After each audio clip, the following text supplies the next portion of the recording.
आज का हमारा जो टॉपिक है ये है डायरेक्ट एंड इनडायरेक्ट स्पीच में इम्पेरेटिव सेंटेंसेस। तो आज हम आपको इनडायरेक्ट सेंटेंसेस में इम्पेरेटिव सेंटेंस के बारे में बताते हैं। ये जो सेंटेंसेस होते हैं इनसे आज्ञा, और हिंदी में इम्पेरेटिव सेंटेंसेस को हम आज्ञा सूचक वाक्य भी कहते हैं। इन सेंटेंसेस में जो से आज्ञा हो सकती है, ऑर्डर एक्सप्रेस हो सकता है, सलाह हो सकती है, एडवाइस, किसी से प्रार्थना हो सकती है, इसको रिक्वेस्ट कहते हैं, और आदेश हो सकता है, निर्देश, कमांड। ये भाव इन सेंटेंसेस से एक्सप्रेस होते हैं। इनमें रिपोर्टेड स्पीच, इनमें क्या होता है, रिपोर्टेड स्पीच का जो सब्जेक्ट होता है जनरली यू सेकेंड पर्सन होता है, छिपा होता है, दिया हुआ नहीं होता, अंडरस्टूड होता है। और सेंटेंसेस जो है फर्स्ट फॉर्म से ही शुरू होते हैं, सेंटेंसेस फर्स्ट फॉर्म से शुरू होते हैं, और नेगेटिव सेंटेंसेस जो होंगे वो डू नॉट से शुरू होंगे, और उनके बाद वर्ब की फर्स्ट फॉर्म का प्रयोग होता है। इन सेंटेंसेस, कभी कभी सेंटेंस ऐसे होते हैं जो प्लीज से शुरू हों, ऑलवेज से शुरू हों, नेवर से शुरू हों, और वर्ब की फर्स्ट फॉर्म के बाद में प्रयोग होती है। यानी sentence please, always, never plus first form of verb से भी शुरू हो सकते हैं। ठीक।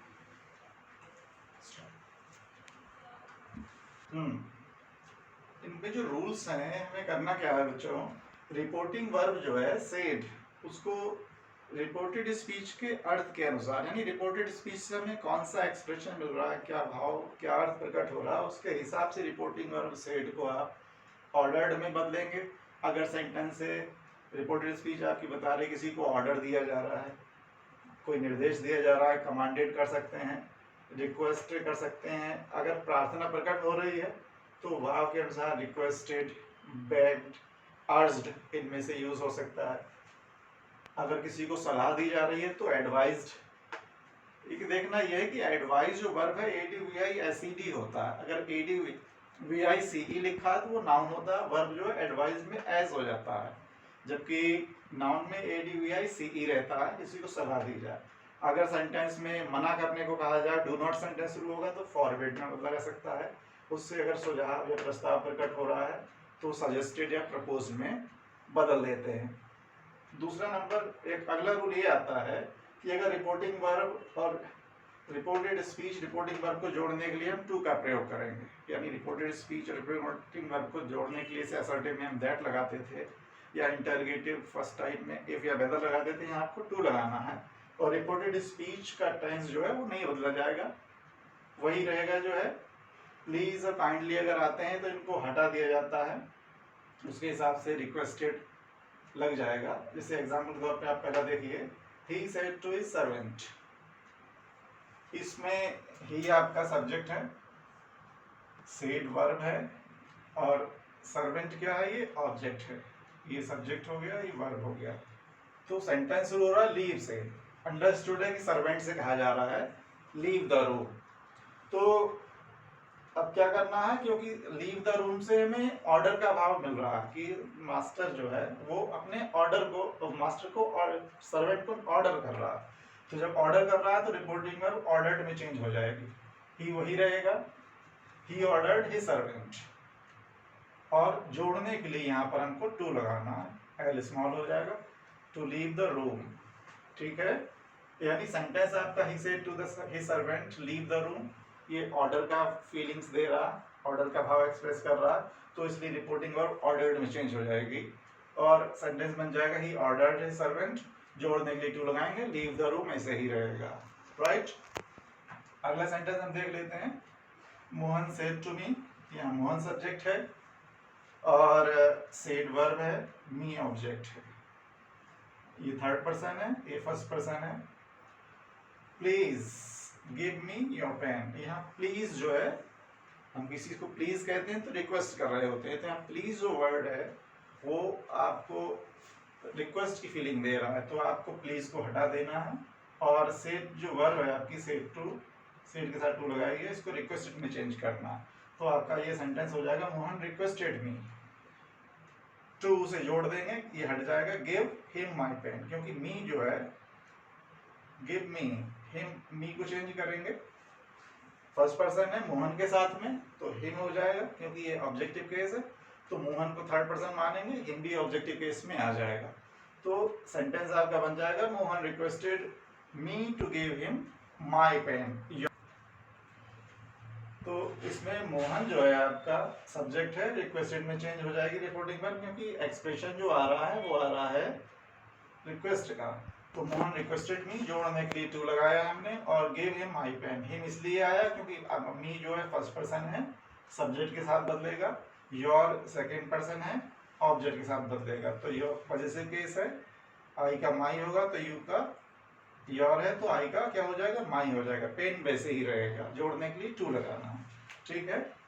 कभी कभी सेंटेंस डू नॉट से शुरू होता है, तो ये दो प्रकार से इनडायरेक्ट में चेंज किया जा सकता है। पहला तरीका है कि आप एडवाइज्ड का प्रयोग करें, सलाह हो सकती है। जैसे रिपोर्टिंग वर्ब को एडवाइज में बदल देते हैं, डू नॉट को हटा देते हैं, और उसके स्थान पर आप नॉट टू का प्रयोग करते हैं। किसका प्रयोग करेंगे, नॉट टू का प्रयोग करेंगे। एग्जाम्पल के तौर पर हम ले सकते हैं, my father said to me do not go in the sun. Father advice दे रहे हैं मुझे कि धूप में मत जाओ, इन द सन मतलब धूप में। तो माई फादर सब्जेक्ट है, मी ऑब्जेक्ट है, और हमें इसको सेड टू को बदलना होगा यहाँ एडवाइज्ड में। My father advise me, do not को हटा देना है, उसकी जगह लगा देना है not to. Go in the sun same ऐसे ही रहेगा। अगला ये हो सकता है कि फॉरवर्ड का हम प्रयोग करें। जब हम फॉरवर्ड का प्रयोग करेंगे तो डू नॉट को हटा देंगे और रिपोर्टिंग वर्ब में सेड को फॉरवर्ड में बदलेंगे। पहले फॉरवर्ड का मतलब होता है मना करना। हो गया ये फॉरवर्ड, फॉरवर्ड से फॉरवर्ड बनता है मतलब मना करना, तो रिपोर्टिंग वर्ब फॉरवर्ड में चेंज हो जाएगी। डू नॉट को हटा करके और टू लगा करके जोड़ेंगे। जिससे हम इसको इसी एग्जाम्पल को आपके बना सकते हैं।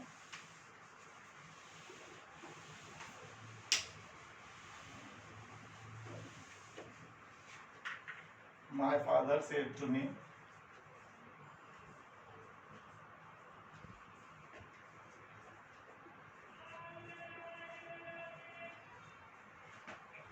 do not go in the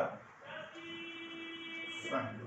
तो my father क्या करें, my father said to को बदलें फॉरवर्ड में, फॉरवर्ड में नॉट, डू नॉट घटा के टू लगा दीजिए, टू गो इन द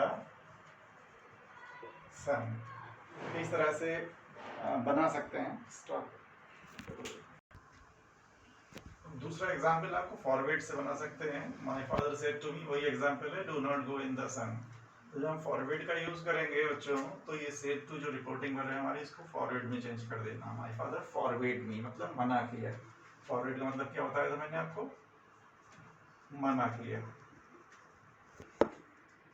तो मना कर दिया, ऑलरेडी नेगेटिव हो गया, इसलिए नॉट लगाने की जरूरत नहीं है। फॉरवर्ड मी टू से जोड़ देना है, डू नॉट को हटा देना है, डू नॉट नहीं लगाया जाना है, टू गो इन द सन। इस तरह से बन जाएगा। एडवाइस से बनाएंगे तो डू नॉट हटा के नॉट टू लगाना है। फॉरवर्ड से बनाएंगे तो टू लगा देना है, डू नॉट को हटा देना है। सेंटेंस जैसे सिंपली है इंपरेटिव को चेंज कर रहे थे उसी तरह से होगा। कुछ एक रूल और बड़ा खास है, इस पर आपको ध्यान देना है कि कुछ वर्ब्स के बाद ऑब्जेक्ट अवश्य आना चाहिए, नहीं तो जो सेंटेंस है अदरवाइज आपका इनकरेक्ट माना जाएगा, गलत माना जाएगा। कुछ वर्ब्स हैं इस तरह की, जैसे कि एडवाइज्ड है जो आप यूज कर रहे हैं इंपरेटिव में, ऑर्डर्ड है, कमांडेड, बेग्ड, फॉरवर्ड है, एडवाइस सलाह देना, ऑर्डर्ड आज्ञा देना, कमांडेड आदेश निर्देश देना, बेग्ड रिक्वेस्ट करना, मांगना, इसे फॉरवर्ड मना करना, इनवाइटेड किसी को निमंत्रण देना, रिमाइंडेड याद दिलाना, रिक्वेस्ट प्रार्थना करना, वार्न चेतावनी देना।